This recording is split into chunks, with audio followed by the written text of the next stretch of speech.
আসসালামু আলাইকুম। কেমন আছেন সবাই? আশা করছি যে যেখান থেকে আমার আজকের ব্লগটি দেখছেন সবাই সুস্থ আছেন, ভালো আছেন।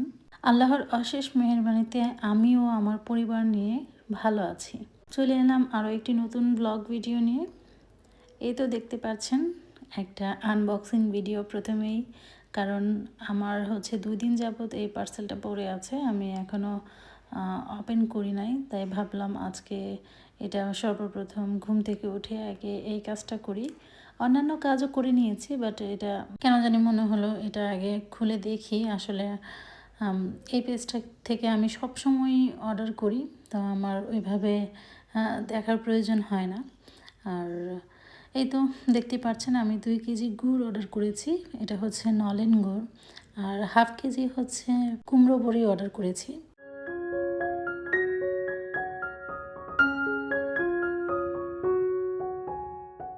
সব কিছু যার যার জায়গায় রেখে এবার চলে এসেছি কাপকেক বানানোর জন্য। তো আমার বাচ্চাদের স্কুলে টিফিনের জন্য কিছু একটা দিতে হয়, তো এর জন্যই রেডি করছি কাপকেক। তো আমি কিন্তু অনেকগুলো করে কাপকেক বানাই, তবুও কেন জানি না কম হয়ে যায়।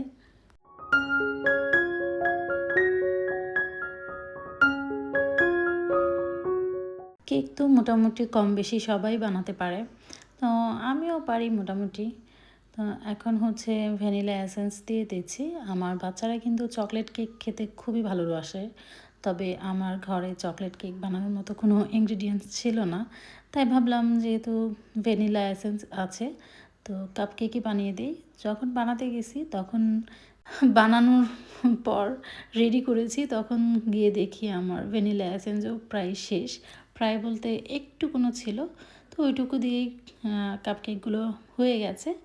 তো আবার নতুন করে কিনে আনতে হবে আর কি। আমার ঘরে কিন্তু এসেন্সের কমতি থাকে না, সব সময় একটা না একটা এসেন্স থাকতেই হবে, কারণ আমি কিছুদিন পরপরই কেক বানাই। আমার বাচ্চারা 2-3 দিন পর পর কেকের জন্য আবদার করে বসে, তখন আমার বানাতেই হয়। এর জন্য আমার ঘরে অ্যাভেলেবেল থাকেই।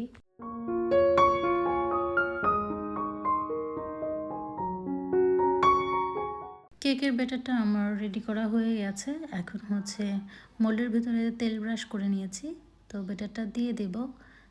প্রত্যেকটা মোল্ডের ভিতরেই কিন্তু আমি সমানভাবে দেওয়ার চেষ্টা করেছি, বাট তারপরেও একটু কম বেশি হয়ে যায়। হাতের মাপ তো, তাই ব্যাপার না, কারণ এগুলো তো আর আমি সেল করছি না, আমার বাচ্চারাই খাবে, ঘরের মানুষজনই খাবে, ঘরেই থাকবে।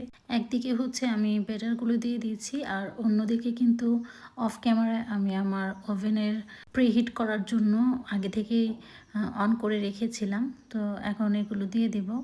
তো কাপকেকগুলো 10টা ছিল, তো মোল্ড ছিল আমার কাছে 10টা, সেই 10টাই হয়ে গেছে। এখন 10টার পর কিছু ব্যাটার বাকি ছিল, তো আমার একটা বেন্টু কেকের মোল্ড ছিল, সেটার ভিতরে বাকিটুকু দিয়ে দিয়েছি। পরে দেখি বেন্টু কেকটাই বেশি সুন্দর হয়েছে।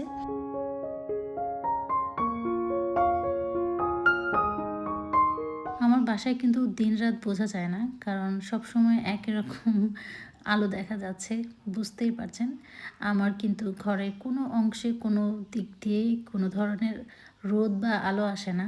সবসময় আমার লাইট অন করে রাখতে হয়। তো এর জন্য হয়তো ভিডিও কোয়ালিটি একটু মানে কালচে কালচে হতে পারে, যেহেতু আমার ঘরে লাইট দিয়ে সবসময় চলাফেরা করা হয়। এই যে দেখতে পাচ্ছেন একটু কালচে কালচে মনে হচ্ছে। কি করব, আমার বাসাটাই এরকম।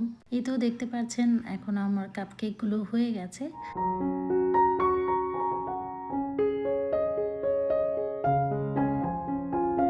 এবার আবারও চলে এসেছি রান্নাঘরে।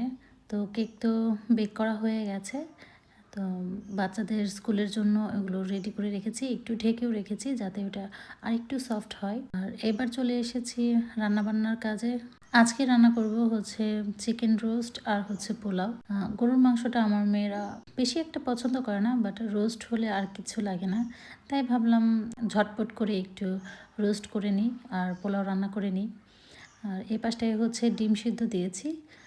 পোলাওয়ের সাথে ডিমটা খুব ভালো খায় আমার বাচ্চারা।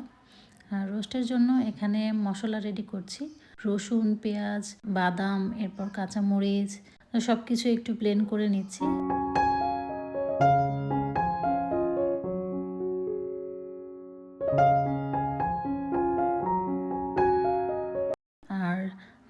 চিকেনটা একটু ভেজে নিলাম, কারণ এটা একদম বেবি চিকেন ছিল, মাংসটা গা থেকে ছেড়ে আসতে পারে, এর জন্য একটু ভেজে নিলাম।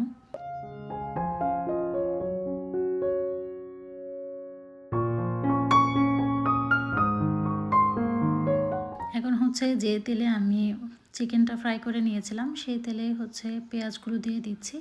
আর পেঁয়াজটা একটু বেরেস্তা হয়ে আসলে এরপর আমি এটার ভিতরে শুকনো মশলা যেগুলো আছে সেগুলো দিয়ে দিলাম। দারচিনি, এলাচ, একটা স্টার, লং, এরপর হচ্ছে তেজপাতা, এগুলো দিয়ে কিছুক্ষণ নেড়ে চেড়ে এরপর হচ্ছে আমি যে মশলাটা রেডি করেছিলাম তো ব্লেন্ড করে এটা এখানে দিয়ে দিলাম। এটাকে আমি একটু নাড়াচাড়া করব যতক্ষণ পর্যন্ত না গা থেকে ছেড়ে আসছে, তেল ছেড়ে আসছে ততক্ষণ পর্যন্ত। এই তো দেখেন আমার মশলাটা কষানো হয়ে গেছে। তো এখন চিকেনটা দিয়ে কিছুক্ষণ নাড়াচাড়া করে এরপর এটাতে পরিমাণ মতো দুধ দিয়ে দেব। আমি আসলে রোস্টে কি করি, আমার হাতের কাছে যদি থাকে তাহলে আমি পুরোটাই দুধ দিয়েই রান্না করি, আর মাঝে মধ্যে যদি না থাকে তখন কি করি, অল্প একটু দুধ দিই, এরপর বাকিটা পানি দিয়ে সিদ্ধ করে নিই।